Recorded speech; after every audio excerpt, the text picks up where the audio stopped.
जनता का रक्षक news channel मध्ये आपले स्वागत। आपल्या मोबाईलवर रोज अपडेट पाहण्यासाठी चॅनलला सबस्क्राइब करा आणि पाहत रहा आपल्या जिल्ह्यातील प्रत्येक बातमी।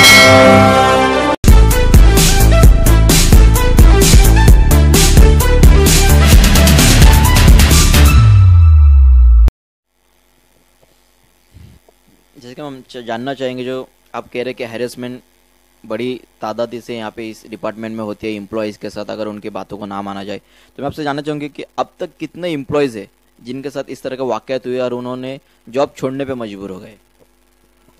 ऐसे बहुत सारे एम्प्लॉयज़ हैं जिन्होंने सडनली छोड़ा है, जिसमें एक केस है मिस्टर वसंत प्रभु जो VPHR थे।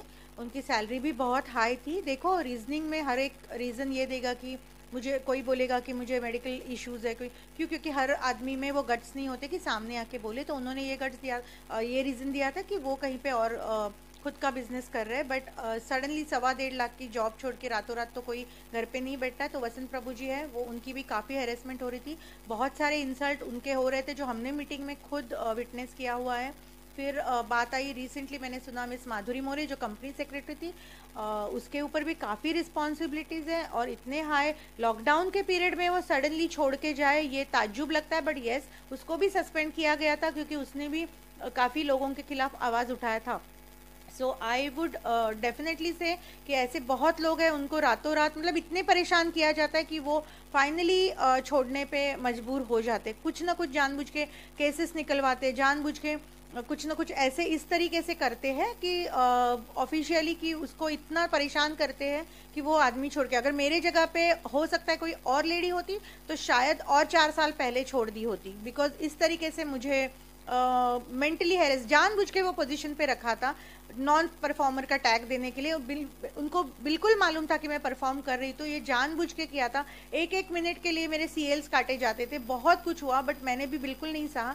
बट यस, बहुत सारे ऐसे हैरेसमेंट के वजह से केसेस हुए जिसमें बड़े सैलरी पे, जो मैं बोलूँगी जो इनके ग्रुप का हिस्सा नहीं बना, उनको उन्होंने छोड़ने पे मजबूर किया है। तो miss Madhuri more I would say definitely, क्योंकि वो भी काफ़ी अग्रेसिव थी और उसमें भी वो टॉलरेट नहीं करती थी। और मिस्टर प्रभु, ये 2 नाम मैं डेफिनेटली इसमें लेना चाहूँगी। ये सब करने से क्या मिलता था?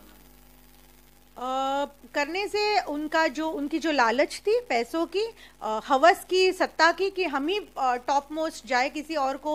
और एक था, लेडीज़ ज़्यादा थे इस ऑफिस में, तो एक लेडीज़ जेलसी था कि मैं आगे बढ़ूंगी, पर्सनल ग्रज पे था कि मैं आगे बढ़ूंगी सामने। तो मतलब ये देखा नहीं जाता था, आई फील दैट वे। और लालच, पैसे की लालच की कमाई है, जितना छुप रहा है सारे मिल के कर रहे हैं अभी तो ऐसा हो गया कि इतने साल लोग ट्राई करके भी ये पकड़े नहीं जाते हैं, तो इनको लगता है तो हमने तो दुनिया जीत चुकी है। तो यस, लालच ये बड़ी बात है इसमें। जिसके आपसे जानना चाहेंगे कि मैं बार बार एक ही बात को कह रहा हूँ कि UTI सबसे बड़ी कंपनी है हमारी भारत देश की, और ये जो सारी चीज़ें हो रही है करप्शंस रिगार्डिंग आप कह रहे हो, या फिर जो बिलिंग्स को लेके होता है, टेंडर्स को लेके होता है, ये UTI तो नहीं करता होगा, क्योंकि UTI एक बहुत बड़ा ब्रांड है। तो UTI तो ऑब्वियसली ये सारी चीज़ें करते नहीं होगी, तो इनके आला अधिकारी के माध्यम से ये सारी चीज़ें किया जा रहा है। तो फर्स्ट ऑफ ऑल मैं ये डिफ्रेंशिएट करना चाहूँगी कि ये UTI नहीं है, ये UTI इंफ्रास्ट्रक्चर कंपनी है, ये सिस्टर कंसर्न है UTI की। तो इसमें UTI का भाग नहीं है, ये UTI इंफ्रास्ट्रक्चर है। तो इंफ्रास्ट्रक्चर के जो आला अधिकारी है, जो टॉप मोस्ट पे अभी बैठे हुए हैं, इनका अगर आप क्रेडेंशियल्स निकालो, इनके कैसे, इनका ये क्या काम कर रहे हैं, क्या परफॉर्मेंस है, इतने सालों से ये कहाँ पे है, क्या इनकी एजुकेशन है, क्या इनका टेक्निकल बैकग्राउंड है, इनके जो ट्रिप्स है, ये कहाँ पे इनका टूर्स है, ऑफिशियल टूर्स, ये सारा अगर निकलवाएंगे तो आपको पता चलेगा। और वो अगर आप परफॉर्मेंस के साथ कंपेयर करोगे तो आपको पता चलेगा कि ये जो भी फ्रॉड्स है, जो भी ये है, ये इनका किया हुआ है। तो कोई कंपनी नहीं करती, कंपनी को ये लोग चलाते हैं। इसका एक लीडर होता है, जो लीडर जब भी यहाँ पे आए तो लीडर ने वो चालू किया। इसके पहले इस कंपनी में इस तरीके के फ्रॉड नहीं होते थे। जिसको हमने ज्वाइन किया था वो कंपनी ये ऐसी नहीं थी। मिस्टर परमेश्वरन के टाइम की ये कंपनी कुछ अलग थी, उनके खुद के प्रिंसिपल से कंपनी को आगे लेके जाना था। इनको, ये टीम को, इनको अपने आप को आगे लेके जाना है। इनको कंपनी से कोई, सारे जो भी कंपनी के डायरेक्टर्स है उनकी खुद की कंपनीज है, जो कंपनी टेंडर्स इनको जाते हैं। सो यहाँ से करप्शन की शुरुआत हुई है। उनको कोई अगर पकड़ेगा नहीं तो इनके हो सकता है इनके ग्रैंडसन्स और वो भी यही कंपनी को लेके अपना खुद का जो है लालच करते जाएंगे। अभी जैसे ये काम कर रहे हैं, इनको इन्हीं का काम करने के लिए 10,000 एक्स्ट्रा दिए जाते थे कि मतलब कि एक्स्ट्रा, अभी ये सैंक्शन करने वाला भी इनका ही अथॉरिटी, कि उनके जो भी पोजीशन इनको दी गई है उसमें अगर उनको वही काम करना है तो उसके लिए उनको सेपरेटली वो अलाउंस क्यों दिया जाता था। बट ये 4-5 लेडीज़ को ही वो अलाउंस दिया गया था, स्पेशली ये किया था। अच्छा, कोई भी ये ना पूछे कि ये लेडीज़ को क्यों दिया गया, इसके लिए वो मिस्टर चिकले को भी दिया गया था। क्या चिकले का credentials as a vigilance officer है? एज अ विजिलेंट ऑफिसर क्या उसने कुछ किया है? क्या उन्होंने एक बार भी, इतने अगर मेरे कंप्लेंट्स थे, क्या एक बार भी उन्होंने मेरे से बात की हुई है? क्या अगर ऐसे केसेस आते, ऐसे कंप्लेंट्स आते तो इनकी रिस्पॉन्सिबिलिटी नहीं है एज अ विजिलेंस ऑफिसर कि इन्होंने मेरे से बात करनी चाहिए थी? क्या इन्होंने कुछ किसी को न्याय दिया है? आज तक इन्होंने किसी को न्याय भी दिया है क्या? ऐसे ही लोग कंप्लेंट्स कर रहे हैं।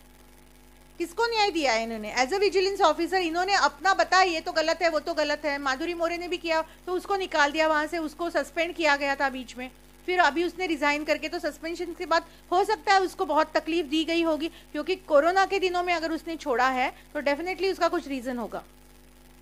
अभी डर के मारे शायद वो भी नहीं बोलेगी कि मेरे ये रीजंस थे, but I am very sure about it. तो विजिलेंस और एज अ विजिलेंस ऑफिसर उन्होंने कितने के केसेस सुलझाए हैं, कितने सेक्सुअल हैरेसमेंट केसेस में किसी को पनिशमेंट दी गई है।